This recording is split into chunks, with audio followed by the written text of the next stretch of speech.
Hello friends, నేను మీ Sirisha. Welcome to our channel wonderful women. Friends, ఈరోజు వీడియోలో మీకు చాలా టేస్టీగా స్పైసీగా ఉండే ఒక స్పెషల్ రెసిపీ అయిన కుస్కా బిర్యానీ తయారీ విధానం చూపిస్తాను. యాక్చువల్లీ ఇది వచ్చేసి తమిళియన్ ముస్లిం స్టైల్ బిర్యానీ అండి. దీన్ని చేసుకోవడం చాలా ఈజీ. ఇది వెజిటేబుల్స్ యాడ్ చేయకుండా చేసేటువంటి ప్లెయిన్ వెజ్ బిర్యానీ. జనరల్గా మనం చేసుకునే ప్లెయిన్ బిర్యానీలో కాకుండా డిఫరెంట్ టేస్ట్తో చాలా బాగుంటుంది. సో మరి ఇంకేమాత్రం ఆలస్యం చేయకుండా దీన్ని ఎలా తయారు చేసుకోవాలో క్విక్గా చూసేద్దామా?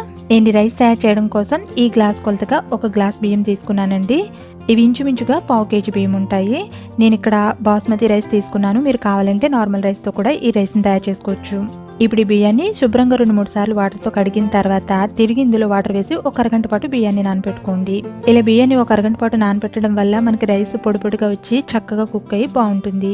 తర్వాత ఇప్పుడు బిర్యానీలో యాడ్ చేసుకోవడానికి మసాలా పేస్ట్ని ముందుగానే రెడీ చేసుకుని ఉంచుకోవాలి.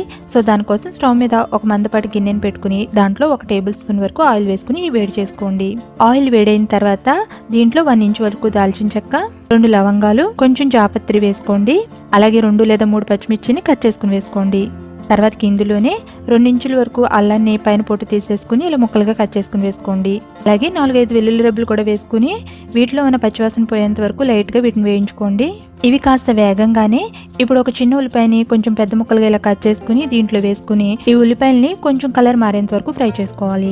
ఉల్లిపాయలు ఇలా లైట్ గోల్డెన్ కలర్లోకి వచ్చిన తర్వాత ఇప్పుడు ఒక పెద్ద టమాటాలో సగం టమాటాని ఇలా కొంచెం పెద్ద పెద్ద ముక్కలుగా కట్ చేసుకుని వేసుకుని వీటిని బాగా కలుపుతూ టమాటా కాస్త సాఫ్ట్ అయ్యేంత వరకు వేయించుకోండి. టమాటా ఇలా సాఫ్ట్గా ఉడికిపోయిన తర్వాత ఇప్పుడు ఇందులో ఒక గుప్పిడి వరకు ఫ్రెష్ పుదీనా వేసుకోండి. అలాగే ఒక గుప్పుడు కొత్తిమీర కూడా వేసుకుని ఇప్పుడు వీటినన్నిటిని ఒకసారి బాగా కలిపేసుకోండి. వీటిని ఇలా ఒకసారి బాగా కలిపేసుకున్న తర్వాత ఇప్పుడు ఈ మసాలా పేస్ట్కి సరిపడా కొంచెం సాల్ట్ని వేసుకుని ఈ సాల్ట్ అంతా కూడా ఇందులో కలిసేటట్టు ఒకసారి బాగా కలిపేసుకుని ఇప్పుడు ఇంకా స్టవ్ ఆఫ్ చేసేసుకోండి. ఇప్పుడు ఇదంతా కూడా బాగా చల్లారేంత వరకు వెయిట్ చేసి ఇది చల్లారిన తర్వాత దీన్ని ఒక మిక్సీ జార్లోకి యాడ్ చేసుకుని దీన్ని మెత్తగా గ్రైండ్ చేసుకోండి. దీన్ని ఇలా గ్రైండ్ చేసేసుకుంటే మనకి ఇప్పుడు మసాలా పేస్ట్ రెడీ అయిపోయినట్లే. దీన్ని విధంగా ముందుగానే రెడీ చేసేసుకుని పక్కన పెట్టుకోండి. ఇప్పుడు బిర్యానీ చేసుకోవడానికి స్టవ్ మీద ఒక గిన్నెను కానీ కుక్కర్ గిన్నెను కానీ పెట్టుకుని దాంట్లో 1 టేబుల్ స్పూన్ వరకు నెయ్యి వేసుకుని నెయ్యి కరిగిన తర్వాత ఇందులో ఒక బిర్యానీ ఆకుని కట్ చేసుకుని వేసుకోండి. తర్వాత 1 టీ స్పూన్ షాజీరా వేసుకోండి, రైస్ ఫ్లేవర్ బాగుంటుంది. తర్వాత 1 అనా స్పూన్ కూడా వేసుకుని వీటినన్నిటిని ఒకసారి లైట్గా వేయించుకున్న తర్వాత ఇప్పుడు ఇందులో 2 పచ్చిమిర్చికి ఇలా ఘాట్లు పెట్టుకుని వేసుకోండి. ఇవి కాస్త ఫ్రై అవ్వగానే ఇప్పుడు ఇందులో ఒక మీడియం సైజ్ ఉల్లిపాయని సన్నగా పొడుగ్గా ఇలా స్లైసెస్ లాగా కట్ చేసుకుని వేసుకోండి. ఉల్లిపాయలు ఇలా మంచి గోల్డెన్ కలర్లోకి వచ్చిన తర్వాత ఇప్పుడు ఇందులో మనం ఇందాక మసాలా పేస్ట్ని ప్రిపేర్ చేసేటప్పుడు సగం టమాటాని ముక్కలుగా కట్ చేసుకుని యాడ్ చేసుకున్నాం కదా, మిగిలిన సగం టమాటాని ఇలా పెద్ద ముక్కలుగా కట్ చేసుకుని ఇందులో వేసుకుని ఈ టమాటో సాఫ్ట్ అయ్యేంత వరకు బాగా కలుపుతూ ఫ్రై చేసుకోండి. టమాటాలు చూడండి ఇలా సాఫ్ట్గా మగ్గిపోయిన తర్వాత ఇప్పుడు ఇందులో 1 teaspoon Kashmiri red chilli పౌడర్ని వేసుకోండి. స్పైసీనెస్ తక్కువగా ఉండి కలర్ బాగుంటుంది.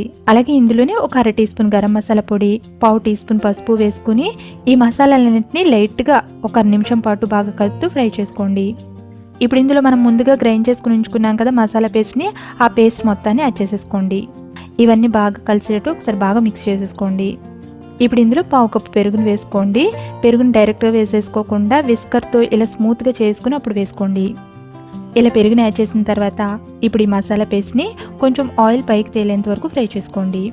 ఇలా దీన్ని ఫ్రై చేసుకున్న తర్వాత ఇప్పుడు ఆల్రెడీ మనం ముందుగానే 1 అరగంట పాటు బాస్మతి రైస్ని నానబెట్టుకున్నాం కదా, దీంట్లోంచి ఓన్లీ రైస్ మాత్రమే ఇందులో యాడ్ చేసుకోండి. మిగిలిన వాటిని పక్కన పెట్టుకోండి, తర్వాత యాడ్ చేసుకుందాం.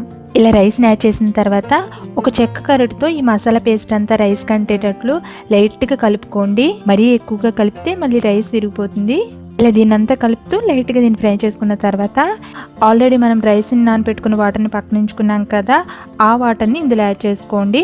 ఈ గ్లాస్ కొలతగా 1 గ్లాస్ బియ్యం తీసుకున్నాం కాబట్టి ఈ గ్లాస్ కొలతగా 1.25 గ్లాస్ వాటర్ని యాడ్ చేసుకోండి. ఇక్కడ బాస్మతి రైస్ని తీసుకున్నాం కాబట్టి ఈ రేషియోలో యాడ్ చేస్తున్నాము. మీరు నార్మల్ రైస్ తీసుకున్నట్లయితే 1.30 గ్లాస్ వరకు యాడ్ చేసుకోవాల్సి ఉంటుంది వాటర్ని. ఇప్పుడు ఇందులో టేస్ట్కి సరిపడా సాల్ట్ వేసుకోండి. ఆల్రెడీ మనం మసాలా పేస్ట్ని ఫ్రై చేసేటప్పుడు కొంచెం సాల్ట్ వేసుకున్నాం కదా, సో చూసుకుని యాడ్ చేసుకోండి. సాల్ట్ మొత్తం వాటర్లో కలిసేటట్టు బాగా కలిపేసుకున్న తర్వాత మీరు ఈ రైస్ని కుక్కర్లో ఉడికించుకునే పని అయితే కుక్కర్ మూత పెట్టేసుకుని మంటని మీడియం ఫ్లేమ్లో పెట్టుకుని ఒకే 1 విజిల్ వచ్చేంత వరకు ఉడికించుకోండి. ఈ రైస్ని ఇలా మీరు కుక్కర్లోనే కాకుండా విడిగా కూడా ఉడికించుకోవచ్చు. ఇలా కుక్కర్ 1 విజిల్ వచ్చేసిన తర్వాత ఇంకా స్టవ్ ఆఫ్ చేసేసి దీన్ని కొంతసేపు పక్కన పెట్టేసుకోవాలి. కుక్కర్ ప్రెషర్ తగ్గిన తర్వాత మూత తీసి ఒకసారి చూడండి. ఇది చూడండి చూడండి చక్కగా ఉడికిపోయింది. ఇప్పుడు ఇంక దీన్ని ఒక సర్వింగ్ ప్లేట్లోకి తీసుకుని సర్వ్ చేసేసుకోవడమే. సో ఇప్పుడు మనకి కుస్కా బిర్యానీ రెడీ అయిపోయినట్లే. చూసారు కదా, చాలా సింపుల్గా ఈజీగా దీన్ని ఇలా రెడీ చేసేసుకోవచ్చు. ఈ రైస్ వాసన, ఫ్లేవర్, టేస్ట్ చాలా బాగుంటుంది. ఈ బిర్యానీని కాంబినేషన్ కూడా ఏమీ లేకుండా డైరెక్ట్గా ఉత్తగానే తినేయచ్చండి. కావాలంటే మీరు మిర్చి సాలంతో కానీ ఆనియన్ సాలంతో కానీ తినండి, లేదంటే ఆనియన్ రైతాతో తిన్నా కూడా చాలా బాగుంటుంది. ఫ్రెండ్స్, మరి చూసారు కదా, చాలా ఈజీగా సింపుల్గా ఈ కుస్కా రైస్ని తయారు చేసేసుకోవచ్చు. స్పెషల్గా కొంచెం స్పైసీగా ఏదైనా తినాలి అనుకున్నప్పుడు ఈ రైస్ని తప్పకుండా ట్రై చేయండి. మీరు కనుక ట్రై చేసినట్లయితే మీకు ఎలా వచ్చిందో మీ ఫీడ్బ్యాక్ని నాకు తప్పకుండా కామెంట్ చేయగలరు. అలాగే ఈ వీడియో నచ్చిందా? నచ్చితే లైక్ చేసి షేర్ చేసి ఈ ఛానల్ని సబ్స్క్రైబ్ చేయడం మాత్రం మర్చిపోకండి. Thank you for watching this video. By by.